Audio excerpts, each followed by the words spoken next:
আচ্ছা, গত যে আওয়ামী লীগ হ্যাঁ, সবাই বলে দূষর, দেশ ছাড়া পালিয়ে গেছে, কি দেশে কি তারা কি উন্নয়ন করে নাই? দেশে উন্নয়ন করছে কিন্তু দুনাভরা দুধ দিলে কি হবে, সেনা কোটা ফালাইলে শেষ। টেয়া দাও বেহক টেয়া যেটা করছে আর কিছু করলে কাম হবে না, একদিন বিচার হবে। এই তো আগুন খাইছে, আগুনটা আনছে।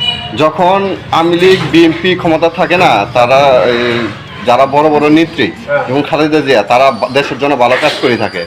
আর শেখ মুজিবের মাইয়া শেখ হাসিনা, তারাও ভালো কাজ করে থাকে। কিন্তু কিছু চেলাফেলা আছে, এই দেশের রাজনীতির নেতা হয়েছে, তারা দেশটাকে ডুবাইয়া শেষ করে ফেলাইছে আর কি। আর আওয়ামী লীগের বলতে গেলে এই যে এইসব দুষ্কৃত নেতার কারণে এই যে আওয়ামী লীগটা নষ্ট হয়েছে। নষ্ট হয়েছে। আর এবার এনসিবি এসে নিষিদ্ধ দিতে চাচ্ছে। সেখানে তো খুব করছে, অনেক মাদ্রাসা করছে, ব্রিজ করছে, সেই পদ্মা সেতু করছে, কিন্তু করলে কি হবে? মেট্রো রেল করছে। Metro line. আচ্ছা, আওয়ামী লীগ যে নিষিদ্ধ, আপনি কি চান সামনে আওয়ামী লীগ আবার আসুক বা সব বাদ দিয়ে? আপনি কি চান নাকি আওয়ামী লীগ আবার নতুন করে গঠিত হোক? আমি ছায়ও না ছায়ও, কেমন?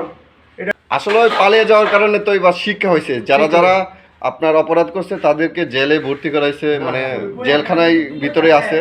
তা সাধারণ যে আওয়ামী লীগগুলি, তারা তো এখন দুশ্চিন্তায় আছে, সামনে নির্বাচন হলে কোন জায়গায় ভোট দিবে। তাই আমরা চাচ্ছি যে যারা অপরাধ করছে তাদের শাস্তি হোক, আর সামনে আওয়ামী লীগকে আপনার এই আসনে আসার জন্য তারা দেখ এনসিপি বা সুযোগ দেওয়া হোক, ডক্টর ইউনূসের কাছে অনুরোধ। এটাই তো না? আচ্ছা, এবার সংস্কৃত থ্যাংক ইউ আপনার সুন্দর পরামর্শ দেওয়ার জন্য। আর আমার কথা